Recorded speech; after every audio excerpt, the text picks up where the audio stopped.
Hi and welcome to Synapse. Today let's talk about PCOS. Okay, so another topic from gynecology, PCOS. Okay, PCOS stands for polycystic ovarian syndrome. Okay, so another name for this is Steen-Leventhal syndrome. Okay, so PCOS or Steen-Leventhal syndrome. Okay, so let's look into the pathogenesis. Okay, what really happens in PCOS? See, the pathogenesis of PCOS is a little complicated, as in, like, you don't know where to start off, right? So now let us build, okay, the table. Okay, we'll see what really happens in PCOS. We'll start from a point and we'll end again. It's like a circle, so it goes around and we're going to end at this same point where we started. So basically, you need to break the circle at a point so that you understand PCOS. Okay, so let's begin here. Okay, so just okay, for a moment, you believe me that in PCOS there's going to be androgen excess. Okay, there's going to be androgen excess. Okay, you just have to trust me here. I'll tell you how, why, when, everything. Okay, so androgen excess. So what happens when there is androgen excess? Okay, so when you remember PCOS, so what should come to your mind? Androgen excess. Simple, fine.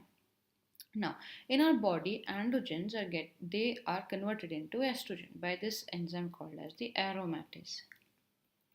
Okay, so what is aromatase going to do? Convert androgen into estrogen. Okay. So, if you guys know this, estrogen is of like three types. We have estrione, estradiol, and estrione. Okay, basically three forms. Okay, so E1, E2, E3. That is what we call. So, if the estrogen is formed from androgen by the this one effect of aromatase enzyme, so then that is E1. So that estrogen is basically E1. Fine.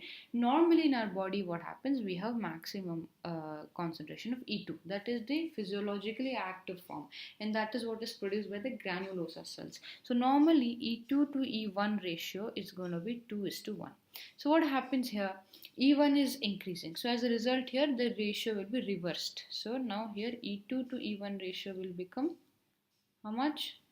1:2, because E1 is increased. Okay, that is because of excess of estrogen. Now we'll see what are the effects and clinical features of each, but you should remember that there is androgen excess. Excessive androgen will be converted into estrogen. Which form? It is E1. Okay, fine. Now directly, what will excess androgen do?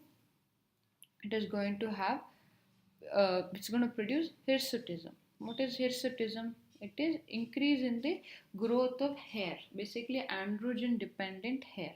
Okay, in a female. Fine.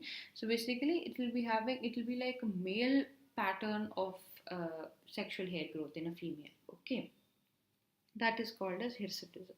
Fine. So simple. There is excess androgen, so there are direct effects because of androgen, and androgen is getting converted into estrogen, so we'll have effects of estrogen. Okay, fine. So now let us move on and let us see what are the effects of increased estrogen. Okay, so now estrogen, as you know, in the menstrual cycle, it is the hormone of the initial, if this is the 14th day. Okay, so the proliferative phase of the cycle is because of the estrogen. Fine. Now increased estrogen is going to have effect on the your uterus lining, correct? So proliferative phase, it increases the proliferation of the endometrium, correct? So last lecture we spoke about endometrial hyperplasia. We spoke of conditions where there is unopposed estrogen excess, which will result in endometrial hyperplasia, which is a pre-malignant condition to the endometrial carcinoma. So this is associated with a number of adverse effects. So basically there will be endometrial hyperplasia, which can go in for endometrial carcinoma also. And increased estrogen can also act on the breast and increase the chances of breast carcinoma. Okay, is this understood? And one more thing which is pretty rare, long term exposure to estrogen. Okay, too much of estrogen, it can cause osteoporosis also, early onset of osteoporosis in these patients. Okay, fine. Now, what does estrogen do here? Okay, what does estrogen do? See, this is the proliferative part compared to when you talk about the uterus. Okay, if you're taking with respect to the ovary, what is the first part called? Again, it's called a follicular phase, correct? Because follicles will develop during the first half of the cycle. So, for the development of the follicles, we need FSH. So, FSH is a predominant hormone. Now, what estrogen does is it is having a negative feedback on FSH and it is having a positive feedback on LH. Okay, so if you understand these 3 points, so what are the 3 points? First point is that in PCOS you have you have androgen excess, and androgen excess will become estrogen excess condition. Okay, we know how, because of the conversion, and this estrogen has a negative feedback on FSH and a positive feedback on LH. Okay, these 3 points are clear. You can write, you can understand PCOS really well. Okay, then now if there is okay, these are the two important hormonal influences, okay, of estrogen. Now when there is positive effect on LH, what will happen? LH levels will increase. Okay, now in a normal cycle we have learned that LH surge is necessary. Okay, this is LH surge, and there will be low levels of estrogen, LH, and then somewhere before your ovulation there will be a surge. Because of the surge there will be ovulation. Okay, fine. Now when this LH is constantly, there is a positive feedback, you will not have any surge like that. Okay, any variation, there will be tonically increased LH, so LH will be sustainedly high. Okay, so what happens is this will fail to produce ovulation, so there is no ovulation. Okay, now in the, if this is the ovary, okay, let me draw an ovary here. If this is an ovary, okay, you have the follicles. Okay, you have the follicles, but you see there is no ovulation. This follicle rupture will not happen, the release of the egg is not happening, so the follicles will go on accumulating. So how will the ovary look? It's going to look like it is having, it's like so many cysts. Okay, so these follicles will turn into cysts.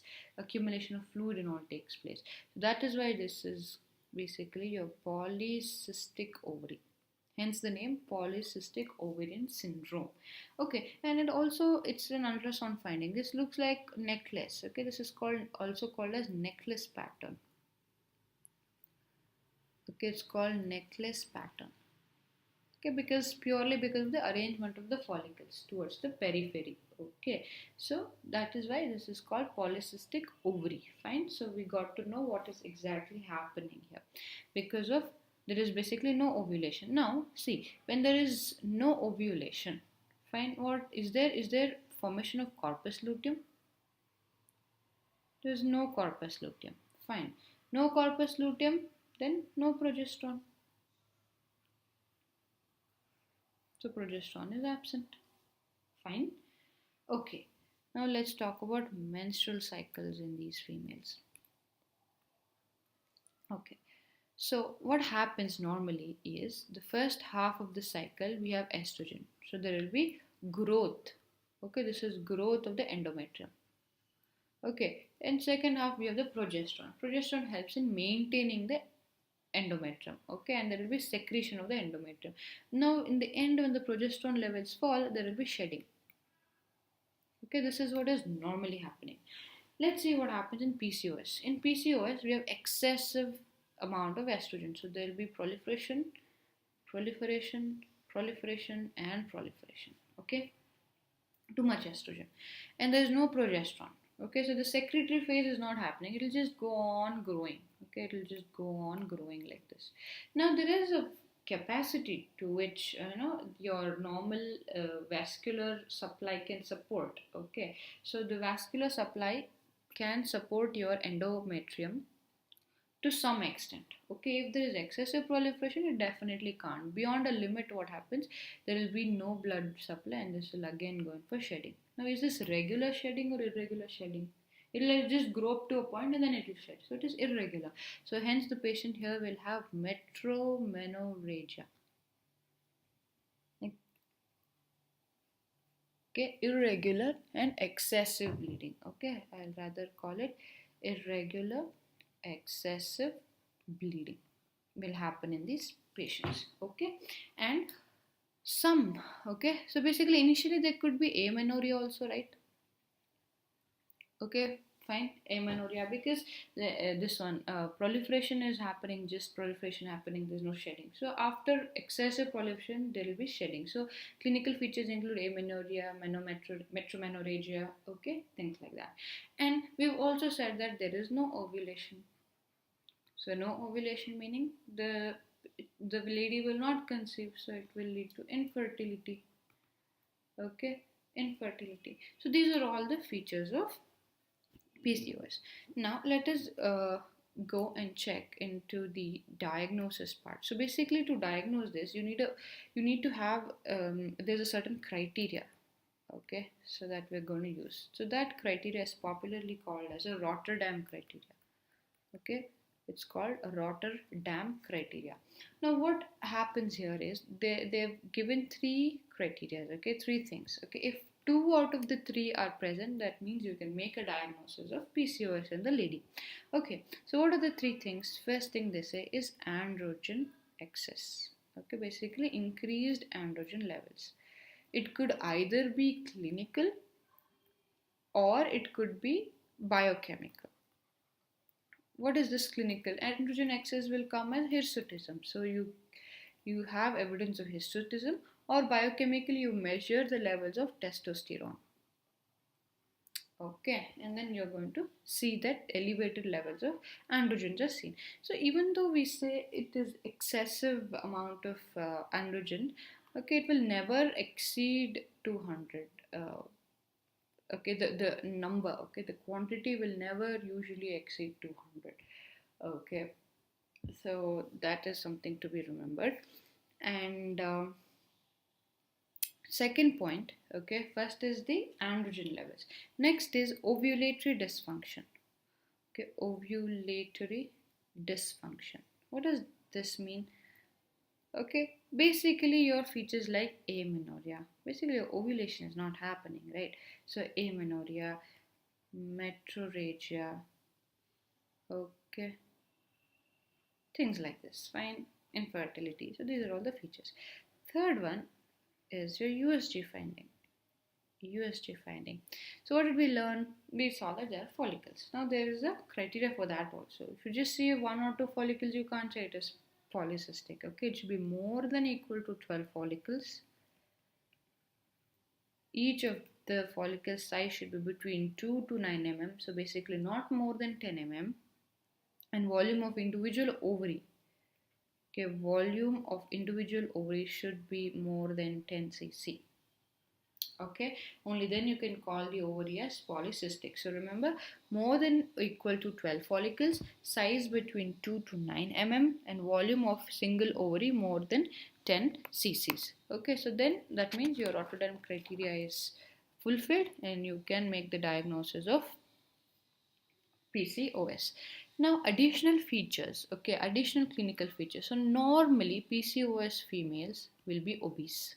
Okay, there will be obesity. Okay, and they'll also have insulin resistance. So in these patients, if you have to do a 2-hour OGTT test, okay, oral glucose tolerance test, and surprisingly 35% of them will have impaired glucose tolerance and 10% will have diabetes. Okay, and we all know that insulin resistance, what is the clinical sign, okay, that you can elicit in these patients? They'll have acanthosis nigricans. Okay, acanthosis nigricans. So this is a sign that you're going to see in these patients. Okay, it's pretty important. Okay, fine. And I think that is the most important clinical part of PCOS. So now we have seen what really happens in PCOS. Okay, I told you that it is a circle. Now it's time we complete that circle. So where did we start? We said androgen excess. Okay, then we said because of that we have increased estrogen. Because of that we have reduced FSH and we have increased LH. Now, if you remember LH, where does the action of LH lie? Okay, it is going to act on the theca cells. And what do theca cells produce? Androgen. The cycle complete. Okay, so LH is going to act on theca cells, and theca cells release androgen. So we have more LH, so increased stimulation of theca cells, increased androgen production, and hence it's a cycle. So if when you break this cycle, you start at a point, then you will understand the pathogenesis of PCOS. Okay, fine. And one more thing. Okay, we have also said that excess androgen. What is the adverse effect of excess androgen? We have studied that there is going to be uh, hirsutism. Along with that, okay, I guess you also know that there will be decreased HDL and increased LDL. Okay, that is a feature of excess androgen. Okay, I guess that finishes almost all the important points regarding PCOS. So now we know the pathogenesis of PCOS. Okay, just all you have to remember in this would be this cycle. This one cycle, if you remember, you can make up all your clinical features and everything regarding related to this, right? Okay, now let me just finish it off with the treatment or basically the management of PCOS. First is we said, okay, again we'll have to go back to this. We said that there is going to be estrogen excess. Okay, fine. I'll just write it off. Let's not confuse. Writing too many things in one slide. Okay, obesity. So what do we do for obesity? We should concentrate on weight management, basically weight control, reduction of weight. And next we said there's going to be insulin resistance. Okay, and they have impaired GGT, and some will have even diabetes, acanthosis nigricans. So we'll start them on metformin. Okay, metformin. So most common side effect of starting this drug, for that matter any drug, what we would say is nausea, vomiting. So basically GI side effects. So that is the most common side effect of metformin. And next we'll have to see regularize the cycle. So they were having irregular cycles. Now what we will do is we'll start them on low dose OCPs. So OCPs meaning they have estrogen also and they have progesterone also, so it will kind of regularize the cycles. Okay, low dose OCPs. Next, for basically if the problem is an ovulation, so we'll have to induce ovulation. For that we can use clomiphene citrate.